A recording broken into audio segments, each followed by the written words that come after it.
Good morning and welcome to Quilt Chat. Here we are again. Yes. And you know what? Next time I want to go with Ann Hamill because she gets to take a really lovely long vacation. She should be back soon. Well, we've missed her, but you know what? We always have things that we can talk about relating to quilts. And today we're going to talk a little bit about some of the other kinds of needlework that quilters today are using in their quilts. And so let's start with Bethanne Nemesh. And if you've seen Bethanne Nemesh's works at any shows or even photos online, this is her October Sky quilt. And what's unique about this quilt is that she has a beading technique that she uses. And one of the beading techniques she uses is inserting that piping, which is a row of beads that's put into like a general piping would be made. And then they're all each hand stitched in between. And probably the most clever thing I've seen her do is she not only does that, but she also does, makes a full tube and then inserts the beads. So you have to make that tube very carefully so they fit properly. So a fabric tube. Yes. Okay. And turns it inside out, puts the beads in, and then she appliques it on to her design. Oh, wow. And then does she like tie between the beads? Then so she still ties between the beads. And that way you get like a fabric beaded effect. Yes, and so it's that three-dimensional effect that you get from the beads. And of course she does it on the edges of her quilts too, and that just always looks just beautiful. It's so pretty. It has that delicate finish. It just something extra special. It does. And if you want to see more of her work, if you go to whitearborquilting.com, that's Bethanne's website, and go check it out because she's made some beautiful quilts. She really has. She does, especially her latest bit with animals has been just incredible. And all of those are her own original designs too that she quilts. She's quite the artist. She is. She is. And we also have Susan Stewart's Moonlight Sonata. And this is a really gorgeous quilt that has some incredible embroidery lace work on it. And she spent 200 hours working on this gorgeous lace work and applying it to the quilt. It's really beautiful. One of the interesting things is she says she uses 2 layers of the water-soluble stabilizer. Yes, and she uses the kind that kind of looks papery. Right. And oh my goodness, plastic wrap one, right? That would really give you a stable base to do that embroidery on. And especially, I have no idea how many thousands of stitches it took for her, because she made this lace that goes around the outside edge, and also there's a section of it in the interior of the quilt in that section set on point. It adds so much texture and richness to a quilt to do that. It's really beautiful. Like we were discussing earlier, it's about how you apply it. Well, and I have to tell you, there's a real art to making it fit your quilt.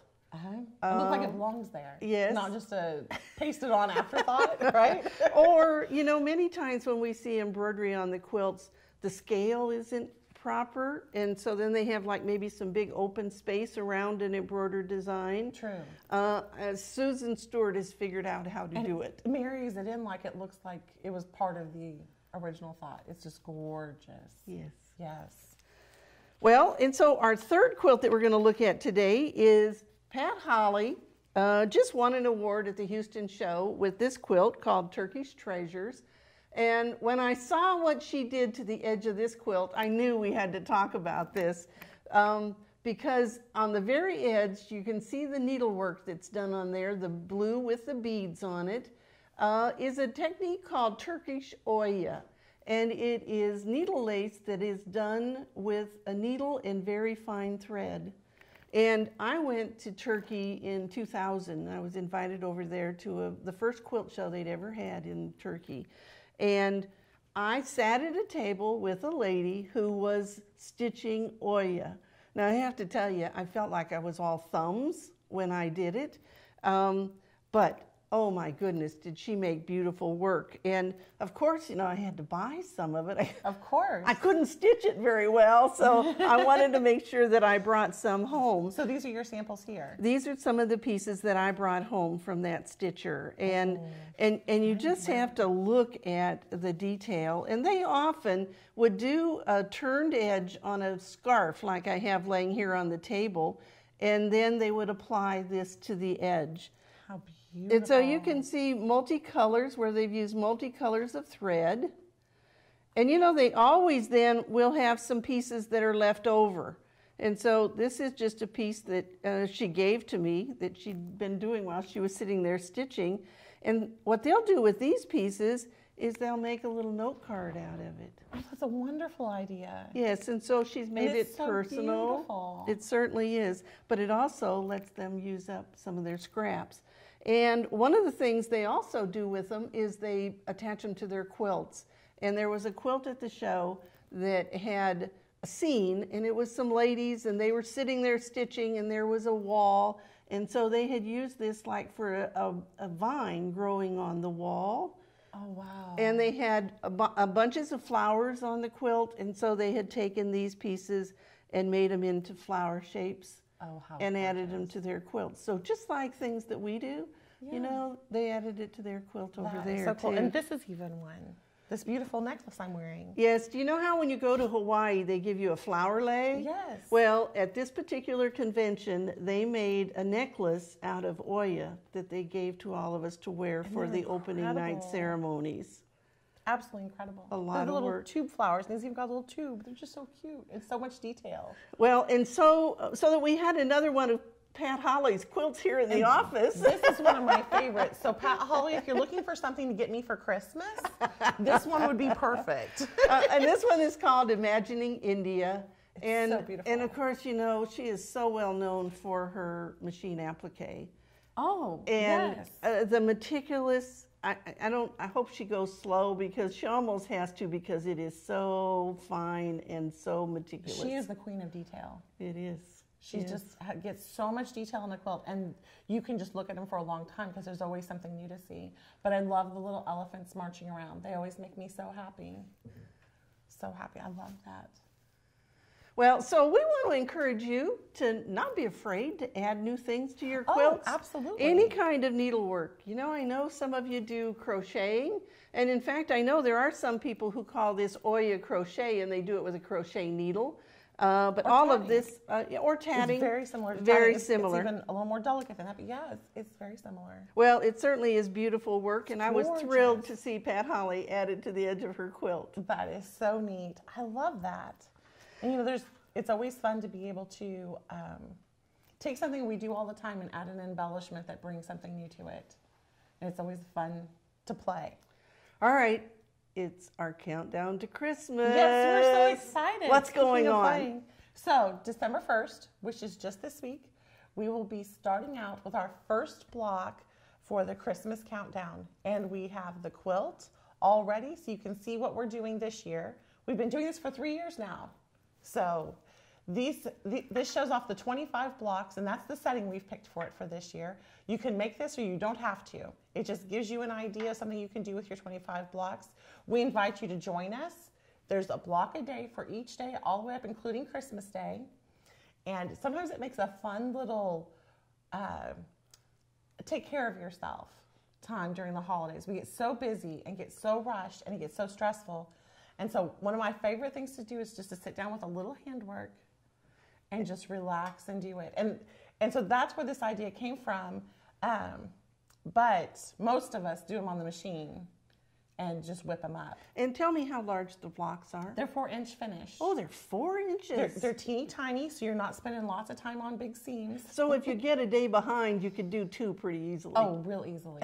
Yes, you absolutely can.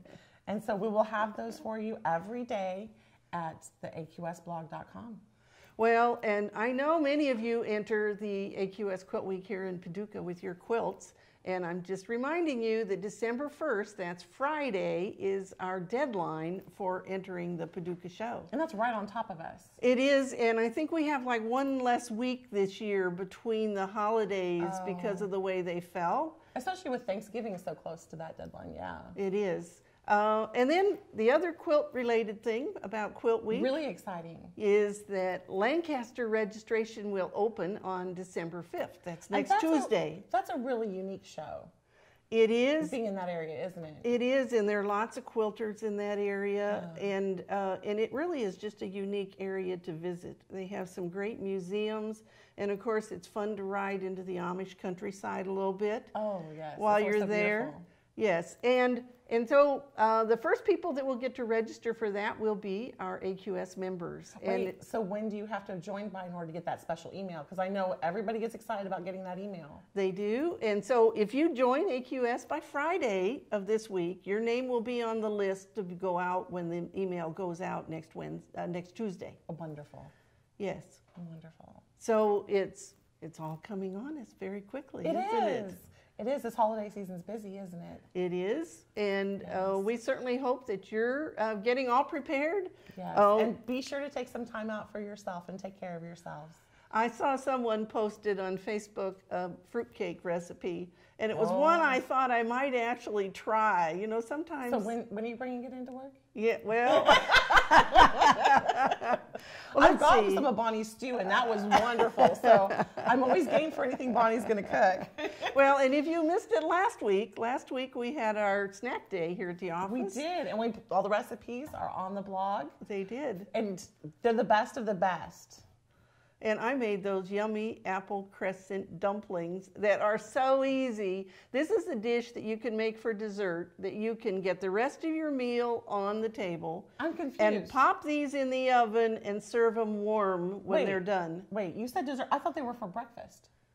Well, we had them for breakfast, but I would make it dessert myself. Really? Yes, Oh, they were no. yummy. You make this big pan of these, and it's breakfast. The whole meal is that pan for you.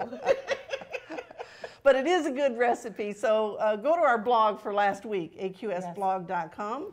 And for Quilt Week activities, go to quiltweek.com. And I guess we'll see everybody back here next week at 11 o'clock on Wednesday. Have a great week.